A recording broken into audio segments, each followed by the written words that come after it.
because a to the power of 1 over n to the power of n equals to a, the number a to the power of 1 over n is the number whose nth power is a. And I'm pretty sure that made no sense to anybody. And if that's the case, you are rightfully angry. Guys, welcome back to the channel. This is MathStats, and we are back with another video for you guys. And this time, we are looking at Chapter 7. Chapter 7 is Rational Exponent and Radicals. So, take a moment to subscribe to the channel. Hit that notification bell so you can always be in alert when I post a new video. Without further ado, let's get into it. So, let me just reread what I just read, and I'm going to write it down. So the book says, because, oops, no, this is that one actually, wrong one. The book says, because, and actually this is actually right, that's the notation for because in mathematics.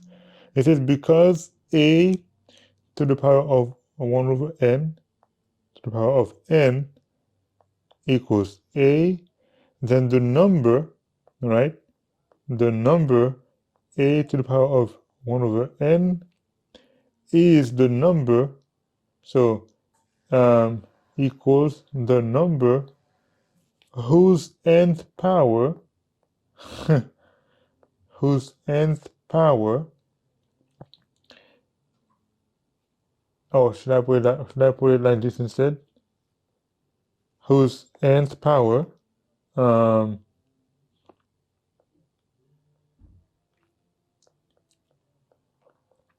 is a.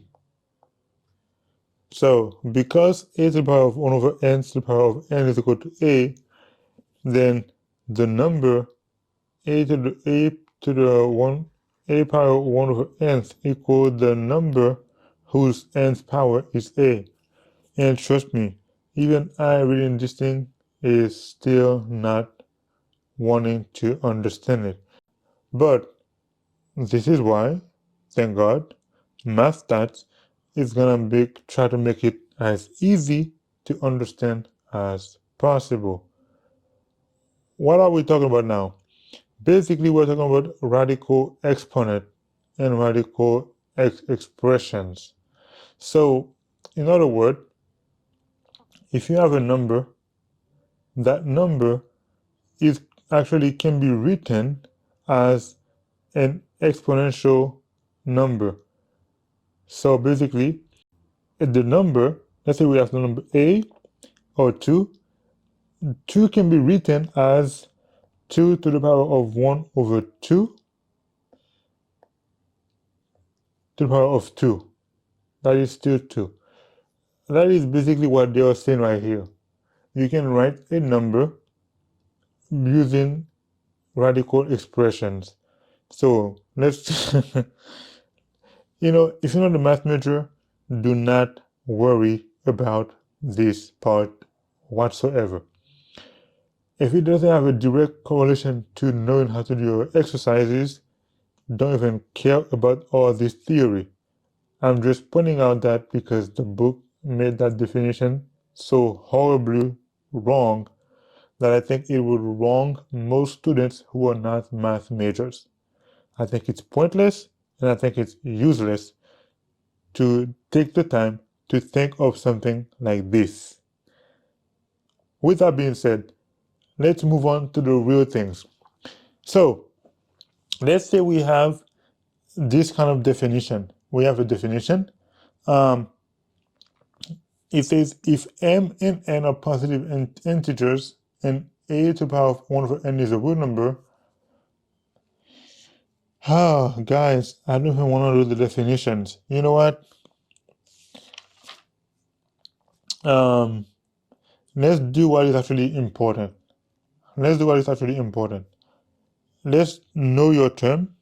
So we have the square root of a the square root of a, or the nth root of a, is basically equal to a 1 over n.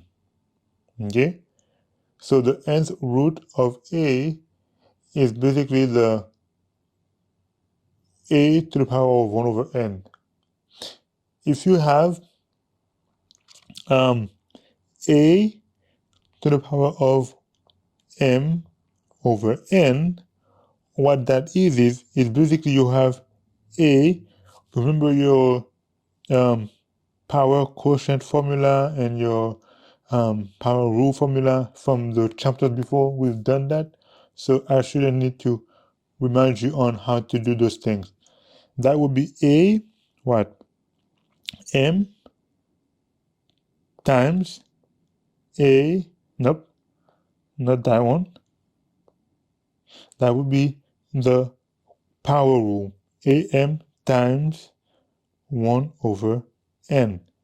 All right, or we could write as a 1 over n to the power of m. That's the power rule. Or vice versa, it could be a to the power, or it could also be a power of m to the power of 1 over n. Same thing, but that actually is equal to, and this is a, and whichever one, think about this one, whichever one is actually the fraction goes outside and the whole number goes inside of the radical.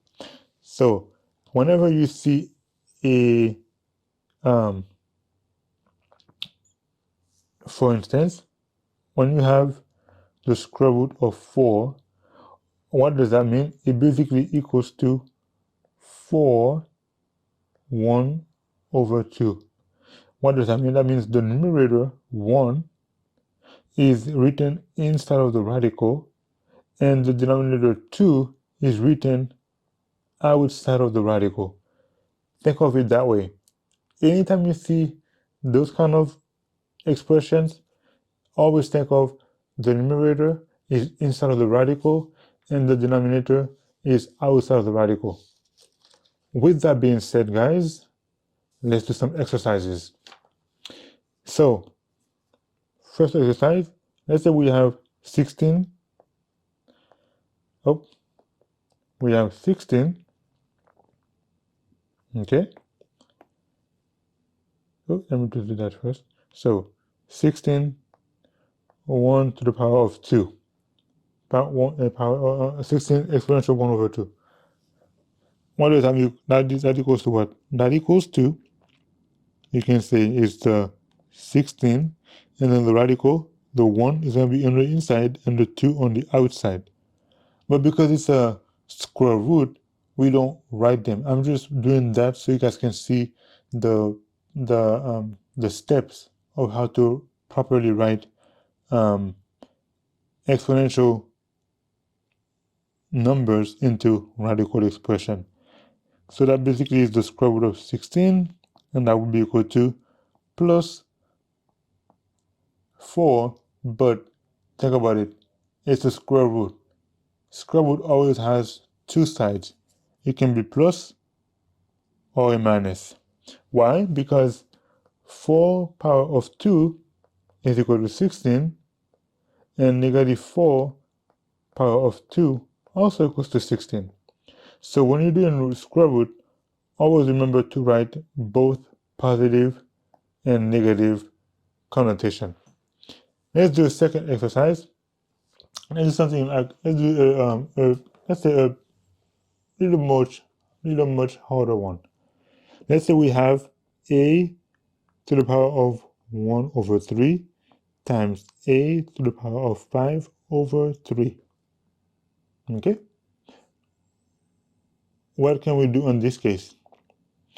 We can do what we call it, what? We can do that. Let's actually rewrite both of them. A to the power of 1 over 3 is basically the cube root of a times a to the power of 5 over 3 is going to be the a to the power of 5 cube root. So basically it's the cube root of a to the power of 5. Okay. So now, what are we going to do with that now? Well, instead of doing this approach, we can just do a 1/3. Oops. We can just do a 1/3 times a 5/3 equals to a 1/3 plus 5/3. How would that equal to? Well, 1/3 plus 5/3 is 6/3, which is a to the power of 2. So now let's actually prove this, that this is actually the right answer. So let's say we have 8 power of 1/3 times 8 power of 5/3. That would be equal to what? That would be equal to, if you're gonna write it, let me show you the longer way first, and then we're gonna do the shorter way. All right. So that would be the cube root, right? Remember that the number in the denominator goes outside of the radical, as I mentioned earlier. So that would be the cube root of 8 and that's power 1 times the cube root of 8 power 5, right? What would that equal to? That would be equal to, this part would be equal to what? Cube root of 8 will be equal to 2. That's the cube root of 8.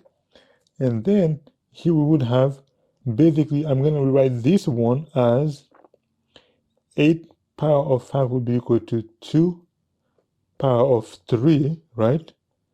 To the power of 5. Because 8 is 2 cubed, power of 5, and then over 3. So this right here is this right here, this number right here is the same thing as this one right here. I'll just put it on the base model. So now, let's say we're gonna continue with that part. Let's say we're gonna have, now we're gonna say what?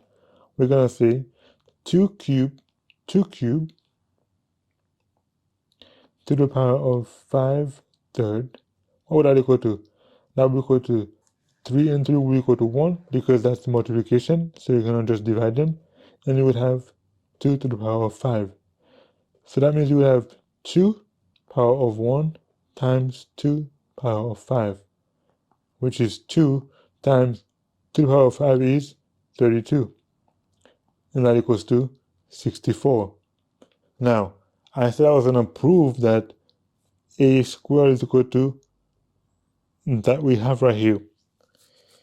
But let's see why this is actually equal to 64.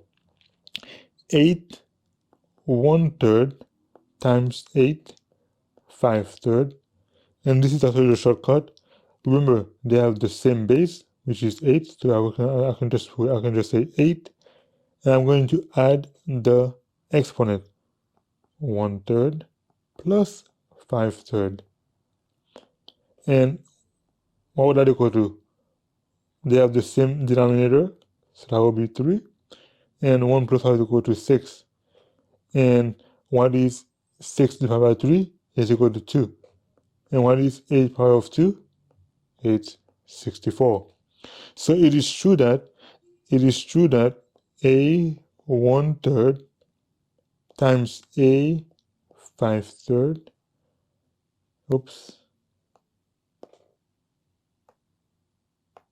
times a 5/3 is indeed equal to a squared, and that's your answer. And so guys, should I do another one?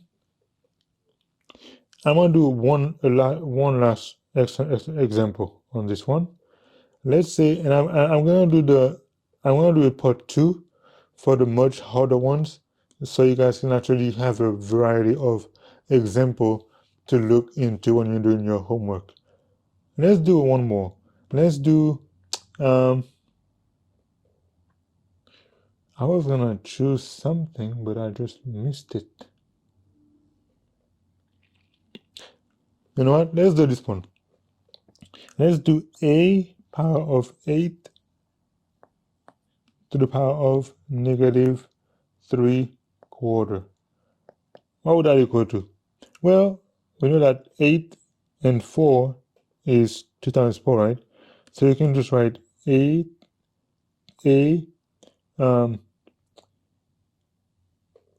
times divided by so okay, let's do that. That will be a negative 3/4 times 8.